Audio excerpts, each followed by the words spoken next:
ఇది కేవలం సమాచారంగా మాత్రమే భావించండి. వైద్య నిపుణులను సంప్రదించండి. సో మ్యామ్ ఇప్పుడు మనకి ప్లాస్టిక్ సర్జరీ ఈ సర్జరీస్‌కి వచ్చేసరికి మనకి ఇంకొకటి ఎక్కువగా వినిపించేది ఏంటి అంటే liposuction.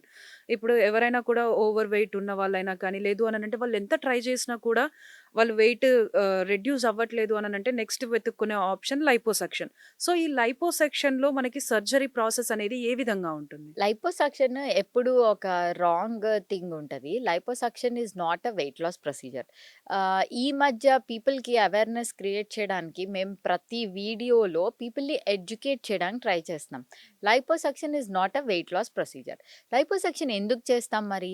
It is a body contouring procedure. అంటే ఒక పర్టిక్యులర్ పార్ట్‌లో ఫ్యాట్ ఎక్కువ ఉండడం వల్ల ఆ ఫ్యాట్‌ని మనం సక్షన్ ద్వారా తీసేస్తే ఆ పార్ట్ సైజ్ తగ్గుతది. అంటే ప్రపోర్షనేట్‌లీ చిన్నది చేస్తున్నాం. చిన్నది. అలాగా ఇప్పుడు ఫర్ సపోజ్ టమ్మీకి లైపోసక్షన్ చేసాం. టమ్మీలో చుట్టుకొలత అంటే మొత్తం సర్కంఫరెన్స్ తగ్గుతది.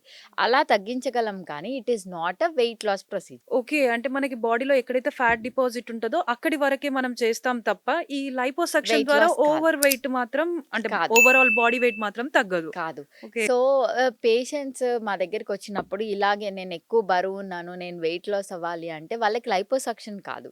అది అడ్వైజబుల్ ఉండదు. సో, పేషెంట్స్ స్టేబుల్ వెయిట్ ఉండాలి. రెసిస్టెంట్ ఫ్యాట్ డిపాజిట్స్ అంటే కొన్ని చోట్ల ఆ ఫ్యాట్ ఎంత డైట్ చేసినా, ఎంత ఎక్సర్సైజ్ చేసినా, ఎంత వెయిట్ లాస్ అయినా కూడా ఆ పాకెట్స్ ఆఫ్ ఫ్యాట్ పోదు. అలాంటి ఫ్యాట్‌కి లైపోసక్షన్ చాలా పనిచేస్తుంది. ఓకే. మోస్ట్ కామన్‌లీ చాలా మందికి ఆర్మ్స్, థైస్‌లో కూడా లేటరల్ థైస్, అబ్డోమెన్‌లో లవ్ హ్యాండిల్స్ పక్కన బల్జెస్ ఉంటాయి చాలా మందికి. అలాంటి చోట్ల ఫ్యాట్ డిపాజిట్ అవుద్ది. మోస్ట్‌లీ లోవర్ బాడీలో కూడా. సో, వాళ్ళకి బాడీ కాంటూరింగ్ అని చేస్తాం. అప్పుడు liposuction good procedure.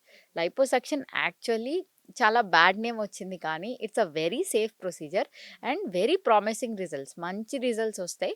Only conditioned patients అంటే నీడ్ ఉన్న వాళ్ళకే చేయాలి కరెక్ట్‌గా. అది వెయిట్ లాస్ ప్రొసీజర్ కాదు. కాస్మెటిక్ సర్జరీ కానీ, లేదు అనంటే మనకి ప్లాస్టిక్ సర్జరీ కానీ, ఇవి చేసిన తర్వాత పేషెంట్‌కి ఏమైనా రెస్ట్ తీసుకునే అవసరం ఉంటుందా? లేదు అనంటే he can do his daily rituals. అన్ని సర్జరీస్‌కి రెస్ట్ అవసరం లేదు. అలా అని అన్నిటికి వాళ్ళ పనులు వాళ్ళు చేసుకుంటారని కాదు. కొన్నిటికి office procedures like I said skin boosters ఇచ్చినా, లిప్ ఫిల్లర్స్ ఇచ్చినా ఇట్లాంటివన్నీ ఏంటంటే ఇవి ఆఫీస్ ప్రొసీజర్స్. చేయించేసుకొని వాళ్ళు వర్క్‌కెళ్ళిపోవచ్చు. కొన్నిటికి మోడరేట్ రెస్ట్ అంటే ఇప్పుడు రైనోప్లాస్టీ చేశామనుకోండి.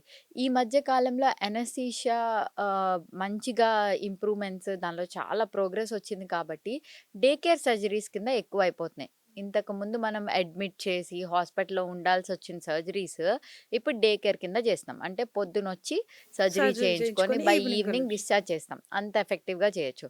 ఫర్ సపోజ్ రైనోప్లాస్టీ, నోస్ అది day care surgery. Breast implants, reduction ఇట్లాంటివన్నీ డే కేర్ సర్జరీలు చేయొచ్చు. లైపోసక్షన్‌లో కూడా చాలా మటుకు డే కేర్ సర్జరీ కూడా చేస్తాం. డే కేర్ సర్జరీ మీనింగ్ ఏంటంటే సర్జరీ చేయించేసుకొని సాయంత్రానికి డిశ్చార్జ్ అవుతాం.